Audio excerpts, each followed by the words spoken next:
Assalamualaikum, salam sejahtera. Saya Syafzan Johari dan malam ini kita cakap mengenai 3 perkara utama iaitu turunkan harga, kuasa pengguna dan keselamatan makanan. Jadi kita amat bangga kerana orang penting dalam ketiga-tiga hal ini ada bersama kita di studio hari ini iaitu Yang Berhormat Datuk Seri Ismail Sabri Yaakob, Menteri Pertanian dan Industri Asas Tani. Terima kasih Datuk. Okey. Pertama sekali kita cakap mengenai turunkan harga barang. Waktu ketika harga minyak naik sampai harganya lebih $100 setung, semua peniaga naikkan harga barang. Kemudian harga ketika ini pula harganya sudah jatuh di pasar dunia. Jadi kita expect harga barang pun jatuh. Tapi pada masa sama nilai ringgit juga semakin menyusut berbanding dolar kerana dolar yang semakin meningkat. Mungkin Datuk boleh ceritakan situasinya ketika ini. Kerana apa? Kerana apa saya sebut mengenai nilai dolar dan ringgit? Kerana kita mengimport makanan sebanyak 92 juta ringgit sehari itu. Ya, memang pada waktu ini kita lihat walaupun harga minyak turun, tapi peniaga masih lagi tidak menurunkan harga barang. Dan sebenarnya berbagai-bagai alasan yang diberikan. Ya. Misalnya tukaran wang, tukaran ringgit, gaji minima dan berbagai-bagai lagi. Tapi seperti kita tahu dari segi import produk barang-barang pun, kalau melibatkan pertanian lah misalnya, tidak semua produk-produk yang diimport daripada luar. Ya.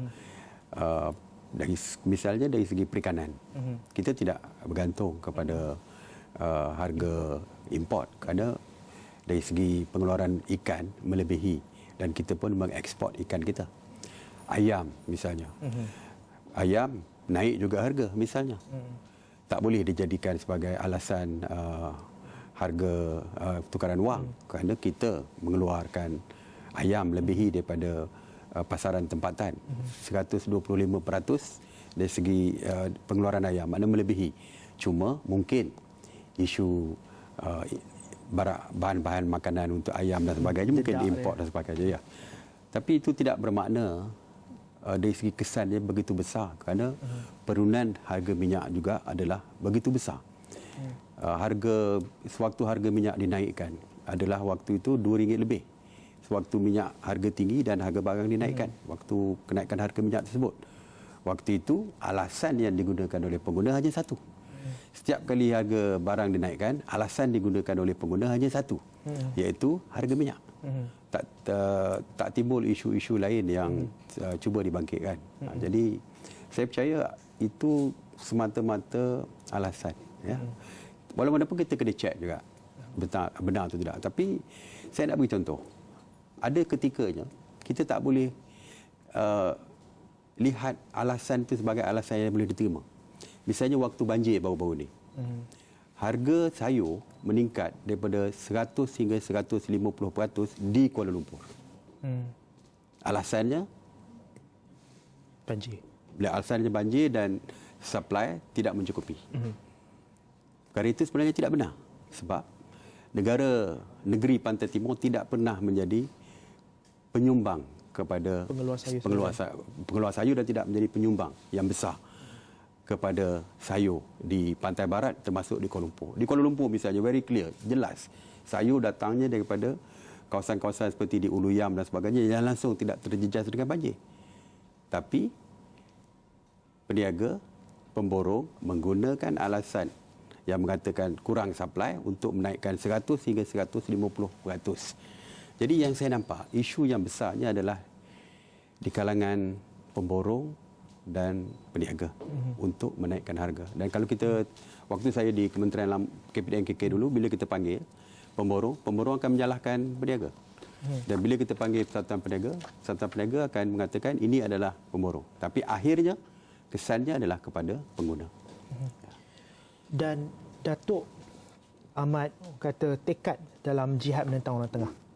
Okey, jihad menentang orang tengah, pendapat saya sukar untuk berjaya sekiranya kita tidak menghak-upayakan petani dan juga pengeluar serta pengguna-pengguna untuk memeranginya secara bersama. Kalau petani tidak pandai sendiri untuk berniaga, turun ke padang, memberi ataupun menyampaikan hasil-hasil mereka ke pasaran masih lagi terpaksa guna orang tengah? Ya, okey. Pertamanya kenapa saya melancarkan jihad orang tengah? Kerana kebetulan saya datang daripada Kementerian Perdagangan dulu.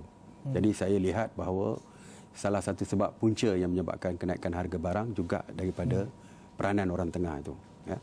Cuma saya nak terangkan kepada penonton TV bahawa orang tengah tu bukan semuanya jahat. Ada dua kategori. Orang tengah yang assist peniaga, assist petani, dan orang tengah yang memanipulasi petani. Iaitu yang kita lancarkan jihad. Jadi saya lihat ada dua. Bila kita jihad memerangi orang tengah, yang akan mendapat keuntungan dua. Yang pertamanya pengguna apabila kita hapuskan orang tengah. Yang keduanya dari segi petani, nelayan dan peternak yang akan mendapat faedah kerana mereka tidak ditindas. Jadi pendapatan mereka akan dapat ditingkatkan. Kalau kita lihat kerajaan berbilion-bilion ringgit berbelanja untuk petani, nelayan dan peternak. Sampai hari ini kalau kita sebut tentang kemiskinan, kita tak boleh lari untuk associatekan kemiskinan itu dengan nelayan, pesawah, penternak dan sebagainya.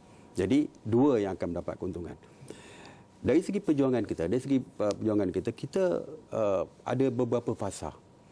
Fasa yang pertama ini adalah supaya kita nak educate pesawah, nelayan misalnya, supaya menjual produk mereka kepada persatuan-persatuan nelayan. Ini untuk menjawab soalan tadi, ke mana mereka nak jual. Mereka tak boleh jual sendiri. Betul. Kita wujudkan dua option. Satu, mereka jual sendiri. Kepada nelayan misalnya, kita wujudkan pasar-pasar nelayan di kawasan pendaratan ikan. Mereka mendarat ikan, mereka boleh jual sendiri, isteri mereka boleh jual, anak mereka boleh jual dan sebagainya. Yang kedua, kalau mereka tak berminat untuk menjual ikan, persatuan-persatuan nelayan telah diupayakan dari segi keuangan dan sebagainya oleh Nikmat, LKIM untuk membeli secara terus ikan daripada nelayan-nelayan yang menjual ikan tersebut. Dan Nikmat ataupun persatuan nelayan akan menjual ikan tersebut di pasar-pasar tani dan sebagainya. Jadi kita sediakan pasaran kepada nelayan tersebut supaya mereka tidak lagi perlu menjual kepada orang tengah dan sebagainya. Begitu juga dengan sawah.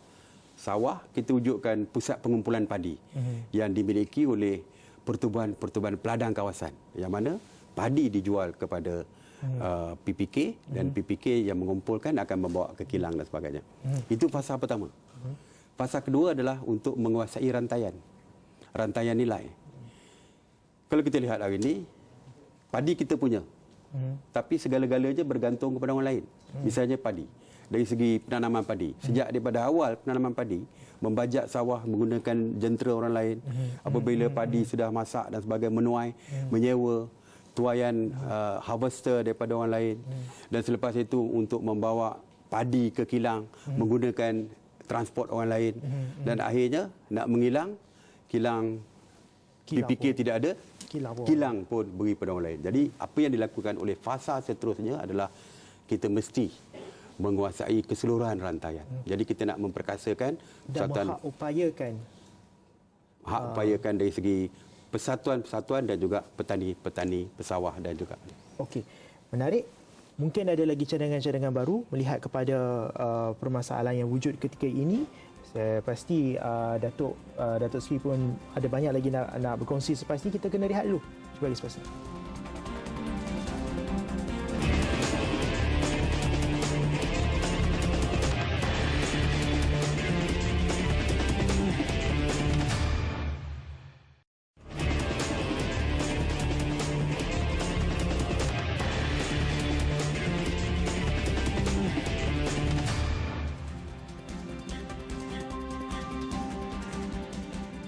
Baiklah, kita masih lagi bercakap mengenai turunkan harga barang, kuasa pengguna dan keselamatan makanan bersama dengan Yang Berhormat Datuk Seri Ismail Sabri Yaakob, iaitu Menteri Pertanian dan Industri Asas tadi. Tadi Datuk ada cakap mengenai menguasai rantaian nilai secara keseluruhannya, baik daripada baja, benih, proses tuaian, proses kilang dan sebagainya.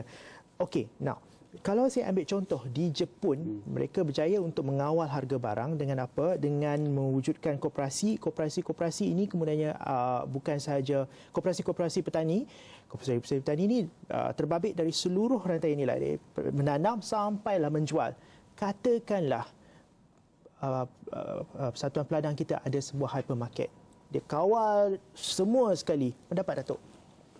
Saya pun bersetuju. Memang dari segi perancangan kita, ya. Dari segi perancangan kita, kalau boleh, persatuan peladang, persatuan nelayan, mereka perlu mempunyai outlet mereka sendiri, kedai-kedai mereka sendiri dan sebagainya.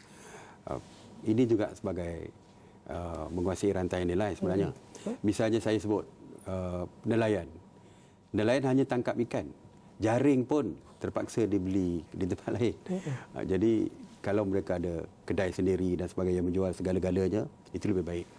Dan dari segi hypermarket dan sebagainya, supermarket dan sebagainya, Nafas telah pun diberi tanggungjawab untuk mewujudkan supermarket yang bukan saja menjual produk hasil nelayan petani, tetapi juga produk-produk daripada industri asas tani. Yang mana saya tahu agak sukar untuk industri asas tani, usahawan asas tani untuk memasarkan produk mereka di supermarket ataupun hypermarket. Jadi kita akan wujudkan sendiri. Itu dalam perancangan kita tahun ini. Saya percaya di kawasan-kawasan luar bandar kita akan memfokuskan kepada penguasaan persatuan-persatuan peladang. Sekarang ini sudah ada wujud kedai-kedai agrobazar misalnya. Tapi agrobazar, Fama sekarang ini menjual produk-produk kering, tidak juga produk-produk basah dan sebagainya. Jadi mungkin kita akan ubah konsep itu, ubah konsep tersebut. Nama dan sebagainya kita akan umumkan. Saya cadangkan akan sebelum GST nanti kita akan convert kedai-kedai nanti. Datuk sebenarnya dah nampak benda ni semua tu. Tapi apa cabaran pelaksanaannya tu?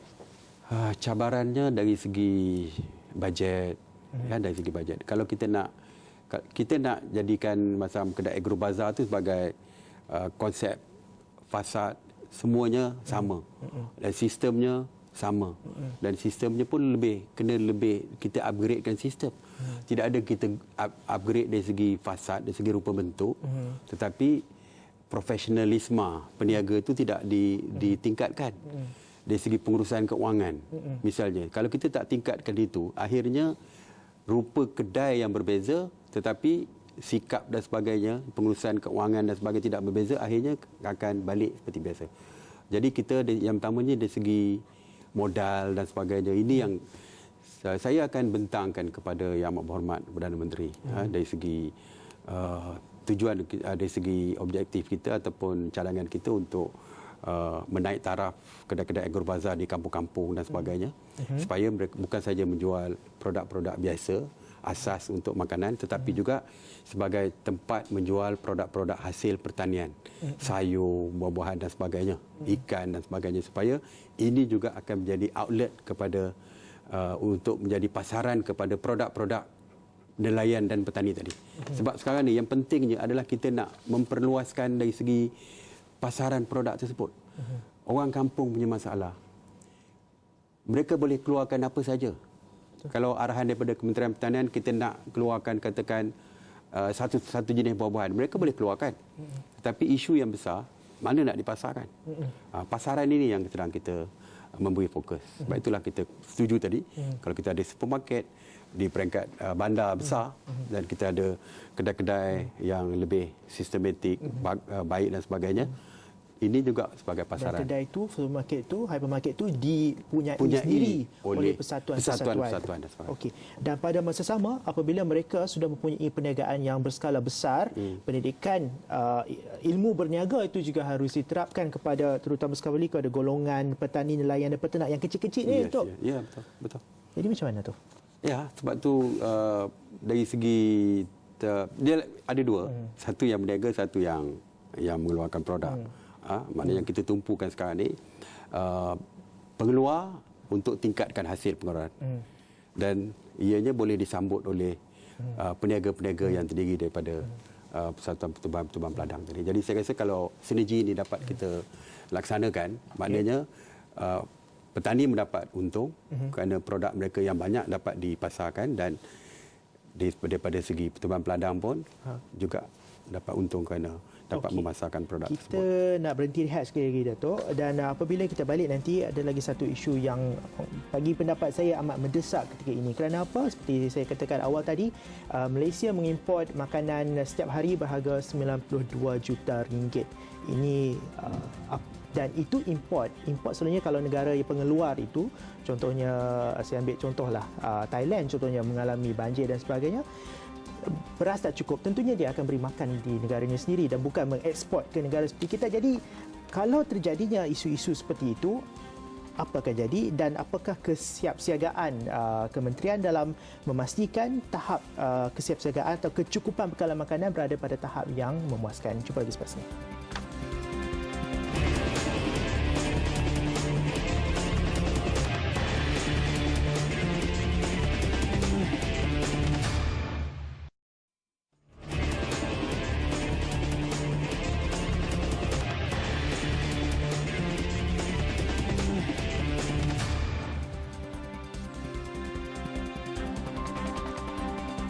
Saya yang ketiga bersama dengan Yang Berhormat Datuk Seri Ismail Sabri Yaakob, Menteri Pertanian dan Industri Asas Tani. Kita akan terus bersama bercakap mengenai keselamatan makanan. Dan kalau kita lihat data di mana self-sufficiency atau kecukupan bekalan makanan di Malaysia ini pada tahun 2007, self-sufficiency ataupun kecukupan makanan untuk beras hanya 62% berbanding pada tahun 1970 71%. Makin lama kita makin kurang mengeluarkan beras. Ya. Ini satu contoh, Datuk. Datuk melihat secara keseluruhannya bagaimana, Datuk? Dari segi kecukupan makanan, dari segi import dan sebagainya, memang dari negara kita masih lagi secara keseluruhannya dari berbanding ekspor dan import, kita masih lagi defisit. Imbangan dagangan kita masih lagi masih lagi negatif kepada kita. Import lebih besar daripada ekspor. Dan ini dari segi kalau dibiarkan berterusan, ianya tidak baik kepada negara kita. Terutamanya apabila kita bercakap soal food security. Walaupun usaha sedang dijalankan untuk meningkatkan pengeluaran makanan. Tahun ini 2015 ini fokus kita adalah di kementerian ini, dua fokus besar kita iaitu menambahkan pengeluaran makanan dan juga meningkatkan pendapatan petani penternak. Itu fokus yang paling utama kepada kita. Sebab itulah kita jihad tadi untuk memastikan mereka keluarkan banyak bahan makanan dan kita pastikan pendapatan ditingkatkan. Kalau tidak, pendapatan yang banyak akan dikuasai oleh orang lain. Dari segi pengeluaran makanan, misalnya padi. Padi sekarang kita sudah lebih daripada 70%, ya. 70 lebih sikit dah. Dan sasaran kita pada tahun 2020 kita mahu mencapai 100% padi di negara kita. Self-sufficient. Dan untuk itu beberapa perkara kita lakukan. Yang pertamanya dari segi benih padi yang lebih baik supaya kita dapat tingkatkan dari segi pengeluaran yield dia. Dan yang keduanya seperti yang diumumkan oleh Yang Berhormat Perdana Menteri, ada 4 kawasan jelapang padi yang baru. Iaitu 2 di Semenanjung, Pekan dan Rompit, 1 di Sarawak, Batang Lopa dan Kota Belud di Sabah. Yang ini saya percaya akan dapat mengeluarkan beras yang mencukupi kepada negara kita. Kalau ada 2 ini, kawasan diperluaskan dan kualiti benih dan sebagainya ditingkatkan, saya percaya kita akan dapat mengeluarkan padi yang mencukupi.